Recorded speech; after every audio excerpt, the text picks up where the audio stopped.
Hello, all you wonderful people out there. This is the host of the podcast that you are about to listen to. But before we get started, I want to ask you for a favor.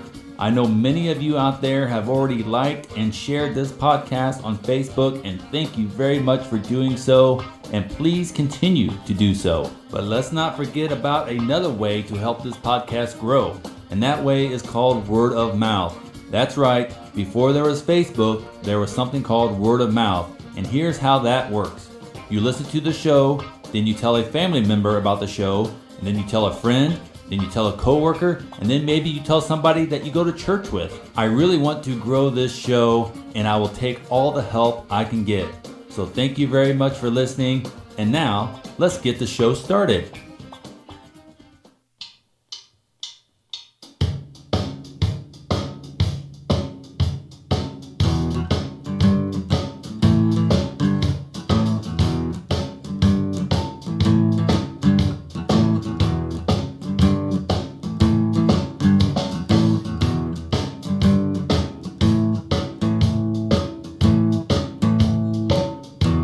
Cyberspace astronauts, are you ready to be entertained with pointless jibber jabber and senseless small talk?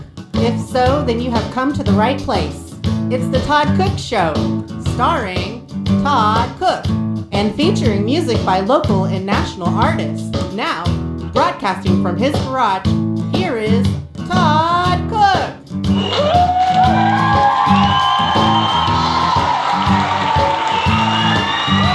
Hello everybody, and welcome to Season 3 of the Todd Cook Show.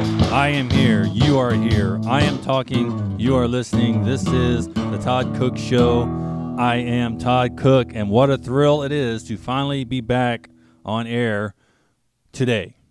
It is a cold day in January in Kansas, but from what I hear, not nearly as cold as it is many other places across the country. So everybody out there, please try to stay warm tonight, and hopefully this cold air will end sometime soon.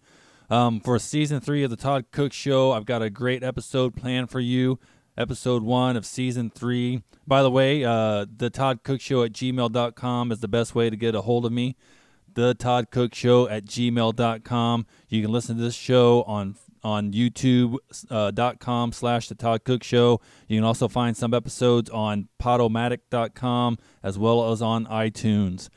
On this show, to start this Season 3 out, I thought I'd start out with a big bang. I got some great topics I want to talk to you about, and one of those topics is I was watching the Brady Bunch a little while back, and I discovered something somewhat disturbing about that show, and I want to explain that to you.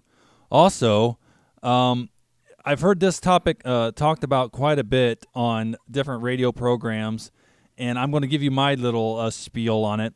It's the last meal that people get before they're executed. It's a topic of conversation that people talk about quite a bit, and I'm going to tell you my thoughts on that here in just a moment. I got music by Scott Alanos coming up. You don't want to miss that. And then I'm going to finish the show with a little bit I do called Kitchen Sinking. And if you don't know what that is, stay tuned for the end of the show. You will find out. I'm sure you will enjoy it. All right, let's get this show started. Like I said, I was watching the Brady Bunch, and I grew up on the Brady Bunch and Little House on the Prairie and a handful of other shows, the Cosby Show when I was a little bit older. And it's funny to think that with the Brady Bunch especially, that I never watched one of those shows when it aired. I've been watching it my entire life, but I never watched one episode when it actually aired. Every episode I've ever seen of the Brady Bunch, every time I've ever watched it, has been a rerun. So as far as I'm concerned, and my sisters would be concerned, and anybody my age or younger would be concerned, the Brady Bunch has only been reruns. But I guess there used to be a time that to watch the Brady Bunch, you had to tune in to a certain channel at a certain time at night during on a certain night of the week to be able to watch the Brady Bunch. Now, you turn on the TV and there's a half a dozen channels sometimes that will be playing the Brady Bunch. So it's kind of odd to think about, but yeah, there was a time when the Brady Bunch wasn't reruns. and people were watching them for the first time, which is kind of hard to believe. Now, some of your older folks out there listening might think, oh, well, thanks a lot. Now you just make me feel even older. But that's just how it is. Brady Bunch, for me, people my age and people younger, has always been reruns. But I was watching an episode the other day, and I saw something kind of disturbing. They always show the exterior of the house, when the show starts. And I think maybe every time you come back from commercial break, a lot of times you see the exterior of the house. And then everybody is familiar, of course, with the interior of the house as well. Well, on the exterior of the house, you got what appears to be a 2-story house, but the second story part is on the left side of the house. As you're facing the house, it's on the left side of the house. But everybody knows that when you walk into the Brady Bunch house, you got that nice little elevated entryway there. I've always kind of liked the layout of the Brady Bunch house. I thought it was kind of a nice layout until I noticed this. But when you walk into the house, the stairs is on the right. So the second story on the inside of the house appears to be on the right side of the house. Whereas from the outside, the exterior shots, the second story is on the other side of the house. Now that confused me a little bit. And I'm thinking, okay, Mike Brady, the guy, the dad of the show, was an architect. And anybody who watched the show enough, you know that not only was he an architect, but he's supposed to be a pretty good architect. His boss was always giving him compliments, putting him in charge of different projects. He was supposed to be really good at what he did. So it made me think, how is it possible that this house looks like the second story is on the left side from the exterior shots, but then on the right, when you go inside, the second story appears to be on the right side of the house? And it confused me. And I was like, what's going on here? And I had to stop and think about it for a little while, and I finally came to the conclusion. The only conclusion I could get to was Mike Brady really is a genius architect. Unbelievable. He's able to make this house, design it in a way that it looks totally different on the outside than it does on the inside. Could it really be that he has some kind of a magical gift with spatial geometry or something, and he's able to pull this off? But then after looking up online, I found out that the exterior house and the interior house were two totally different houses. Where they shot the episodes of the house, the inside part was a whole other house, and it didn't line up at all. And how terribly disappointing is that? I've been watching this show my entire life, and I never even realized that. You think, and it said that the Sherwood Schwartz, the guy that created the show, I guess he picked the exterior house, that house for the exterior shots, just because he thought it was a house that looked like a house that an architect would live in. But the inside stuff was a totally different house. I don't know why I never thought about that before. I'm sure that's probably the case with a lot of TV shows. But at least the other TV shows, and I went through my mind, like the Cosby Show, they lived in that townhouse in New York, and the Fresh Prince of Bel-Air, had the big mansion, and some of the other houses. And I don't think you could really tell from the outside, looking at an outside shot of the house, that it would be different than the inside. But the Brady Bunch, it's obvious. So this, these people that create these TV shows are supposed to have great insight, great vision. Apparently they didn't on this one, or they just didn't care or something. But that's not the only kind of strange thing about the Brady Bunch house. I also noticed this. And bear with me. I know that this might sound a little obsessive, but whenever you watch a TV show that takes place in a house, there's always one wall, usually, especially with the older TV shows, sitcoms, there's always one wall of the house on the inside that you never see. And that's because that's where the cameras are. And they talk about this in the business as being, the fourth wall that you never see. You see, 3 other walls, but you never see that fourth one because that's where the cameras are. Now, on the Brady Bunch house, if you look at the exterior pictures of the house, there's only one window that I can remember, It's up in the top second level of the house on the exterior shots. And I even found out that was even a fake window because the house on those exterior shots didn't even have a second story. So they just made it look like it had a second story. But you don't really see any windows. And when you go into the house, the angle that you get from the camera, if you look around inside the house, you don't see any windows anywhere in the Brady Bunch house. I think the only exception might be in Mike's den that was just off the stairs. Sometimes you'd get a camera angle that would show through there, and I think you could see a window on the other side of his office. But there's no windows in this entire house. They got the sliding glass door, off the family room. That's off the kitchen there.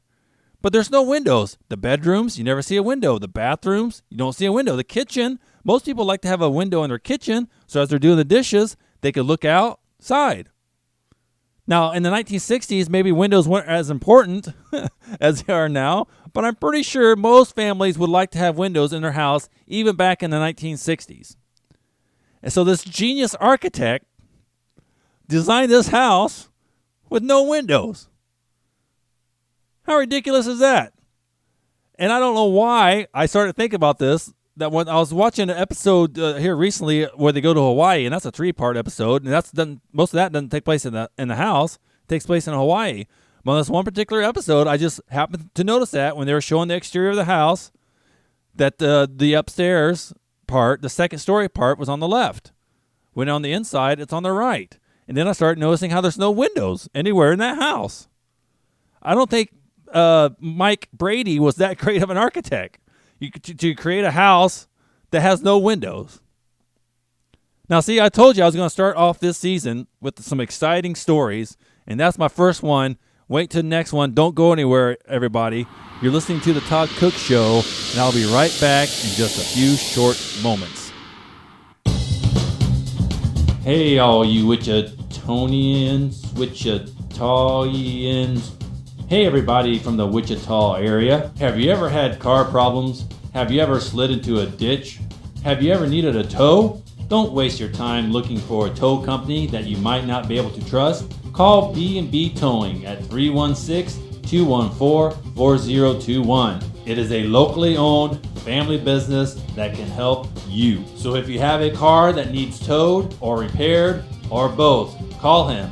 Or if you have a car in a ditch that needs a winch, call Cheyenne Brown at B&B Towing, 316-214-4021. He's a 20-year veteran of the United States Air Force. That's B&B Towing, 316-214-4021. If you are waiting for him to say something profound, you'll be waiting a long time.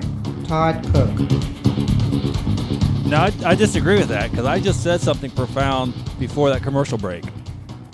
The whole thing about the Brady Bunch house not lining up with the exterior and the interior, how it seems to be an impossibility for the exterior to look the way it does, the interior to look the way it does, and the fact that the house has no windows, that's profound.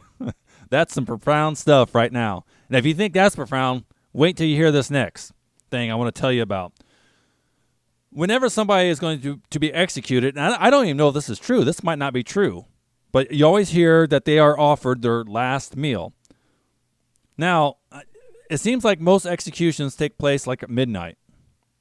And so I'm assuming around 6 o'clock, before they're, 6 hours before they're scheduled to be put to death, I'm assuming that somebody comes up into their cell and asks them what they want to eat. and people, the claim is that you can have whatever you want. If it's possible, they'll get it for you.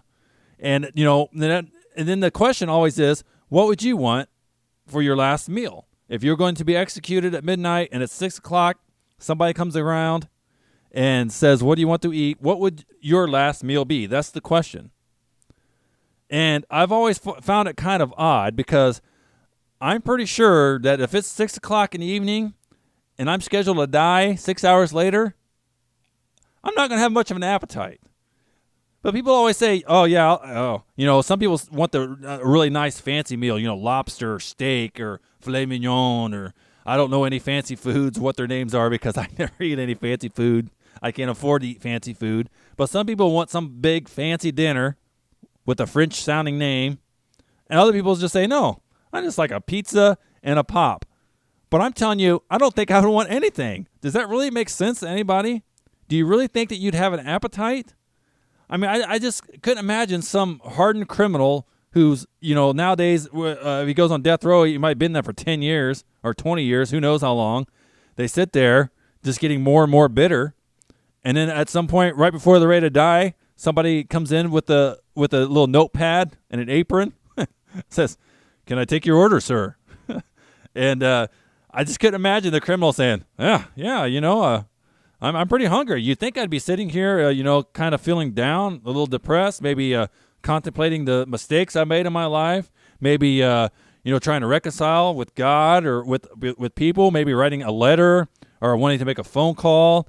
Or maybe just wanting to sit here and be really quiet and pray. But no, I'm hungry. I want to eat. I'm going to be dead here in 6 hours, but boy, do I have an appetite. And then they start ordering, this and that and the other or whatever it might be. And I just don't think that is what would happen if it was me. If I'm sitting in the cell and I'm going to die in just a few hours, and some guy came in there with a notepad and an apron on and asked me what I wanted to eat, I'd look up at him and say, What'd you say? Can I take your order, sir? My order for what? Well, your last meal. You can get whatever you want. My last meal? You think I'm hungry? Why? How could I be hungry? Is this a joke? Are you playing some kind of a sick joke on me? But really, I don't think I'd have an appetite at all. I don't know. Maybe I'd say, a cracker and a little water. That's about all I could keep down. Because, I've been in situations before at a hospital, where a loved one is in the next room, and a time on their life is starting to wind down. I'm not really hungry then. Imagine, and that's somebody else. Imagine if my time was winding down. I'm not going to have a big appetite. I don't want pizza, pop. I don't want filet mignon. I just want to sit there and be quiet. And so that's always puzzled me, that question about if it was your last meal and you could have anything you wanted, what would it be? My answer? Nothing.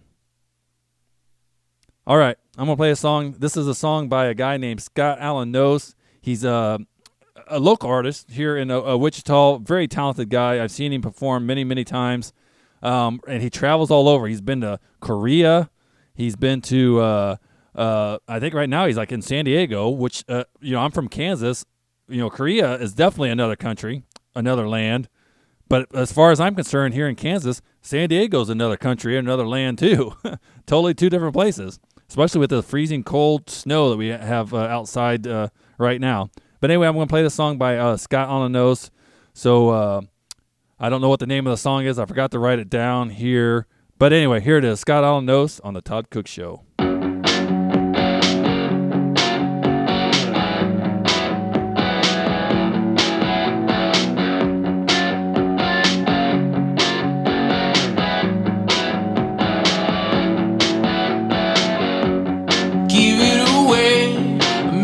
Too late, I failure to launch once again. You're holding too close, you can't let it go. Doubting is what does you in. Doesn't it feel like you're drowning, reaching and gasping for air? Doesn't it feel like you're drowning in you don't care?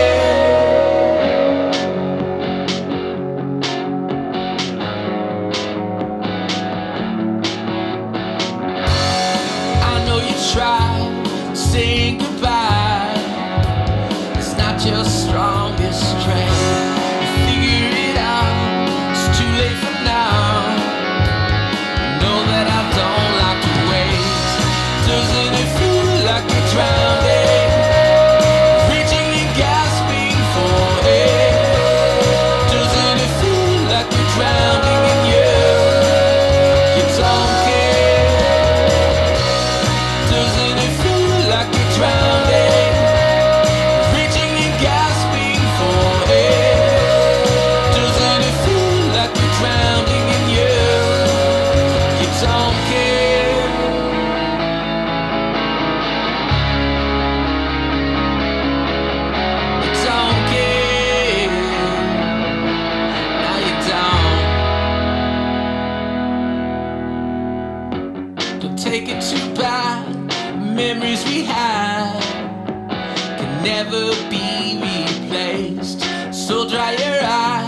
where the waters they rise, fill up the empty space.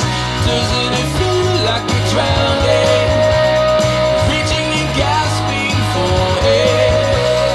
Doesn't it feel like we're drowning in you? You don't care. Doesn't it feel like we're drowning, reaching and gasping for air? Doesn't it feel like we're drowning in you? You don't care.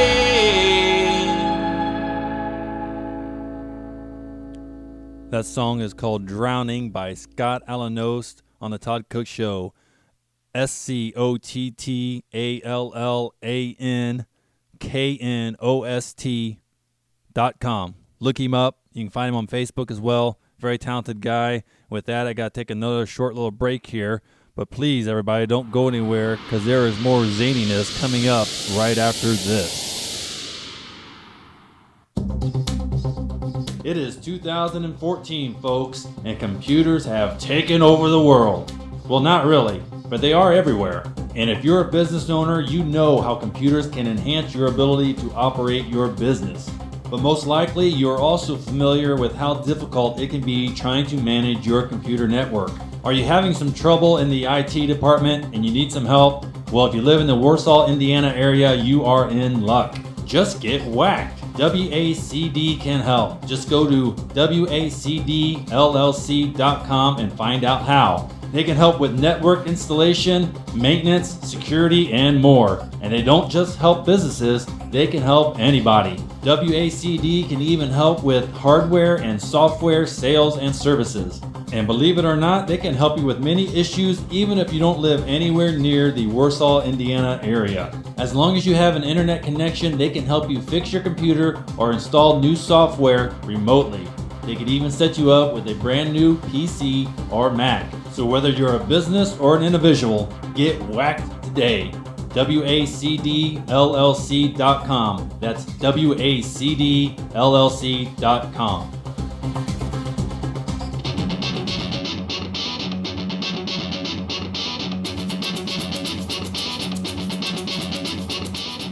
He bought a minivan and kept his man card. Todd Cook. That's right, I did. I'm one of the few men in the history of mankind who ever pull that off.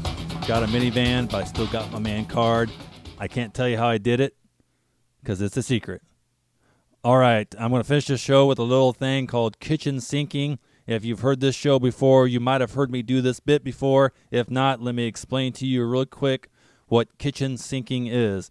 I was listening to a couple talk radio DJs a while back, and they had a list that they had gotten from a magazine of 10 things that talk radio DJs are not supposed to do. One of those things was kitchen sinking, which meant you're not supposed to switch topics too quickly and too often. You can't start talking about one thing and having a conversation about it and then throw this into the conversation and throw that into the conversation and this topic into the conversation and throw everything into the conversation, including the kitchen sink. You're not supposed to do kitchen sinking. That's what they said, because your audience will lose track of what you're talking about and they'll get bored and they'll turn the channel. But here on the Todd Cook Show, I know my audience is a little brighter than most audiences, and I know that you will not have any problem following along if I do a little kitchen sinking.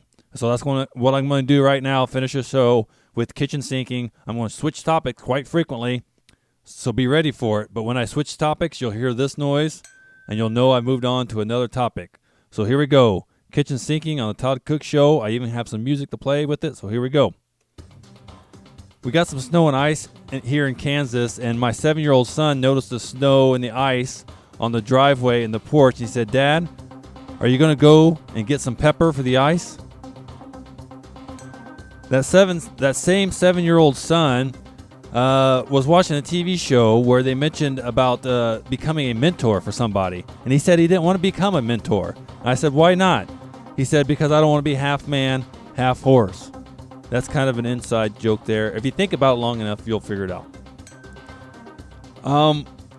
Have you ever watched Dora the Explorer for 20 minutes and then suddenly realize that the kids have been in bed for 10 minutes? Can't find a remote control quick enough.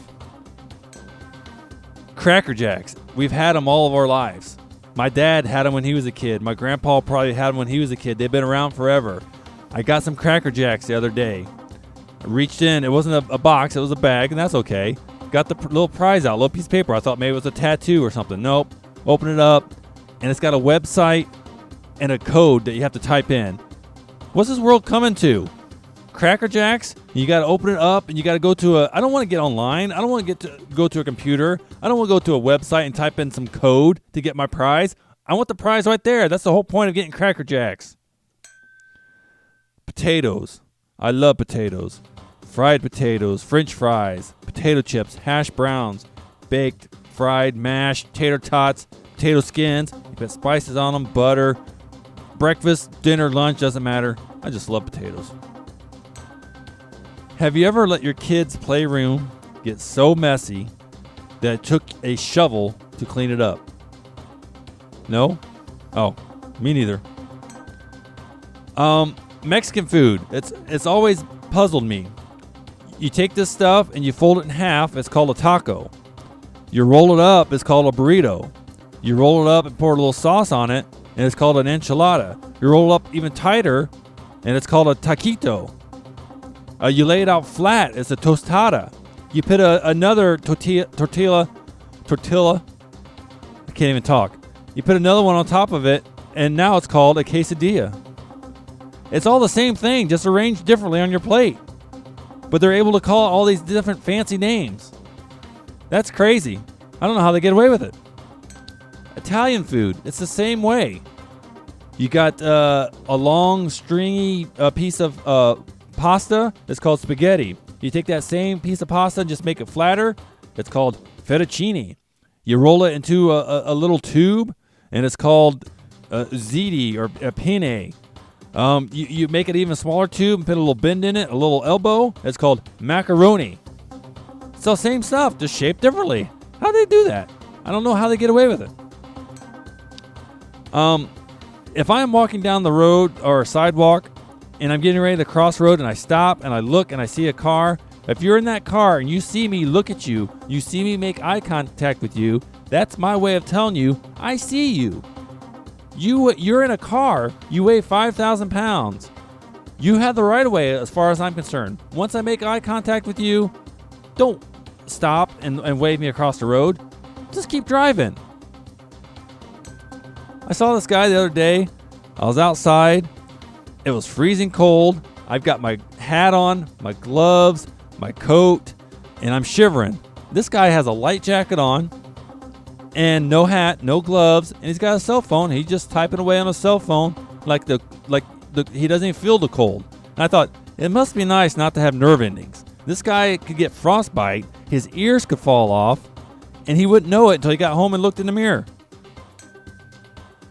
Why can't I use my cell phone as a TV remote control yet? I saw, is a broken treadmill reason not to exercise? I think it is. I'm going to someday go into the kitchen to throw something away, and the trash can that I'm about to throw this piece of trash into, someday it won't be full. It seems like every day I go in there to throw something away, it's full. But there'll be some day that it's not full. And when that day happens, I'm going to take a picture of it to prove it. I'm going to sue Little Caesars Pizza. I've gained a lot of weight here recently, and it's all their fault. They placed one of their restaurants less than a mile from here. They put $5 on their pizza, and it's enough pizza to feed the whole family. I can't resist that. It's not fair. It's their fault I've gained this weight. I'm suing. And that is it, folks, for Kitchen Sinking on the Todd Cook Show, and that is it for this episode of the Todd Cook Show. But remember, tune in next week and there'll be another episode. I hope you enjoyed this one. You'll enjoy the next one as well. And remember, folks, there are 2 rules for the Todd Cook Show. Rule number 1, I'll talk. Rule number 2, you listen. Bye.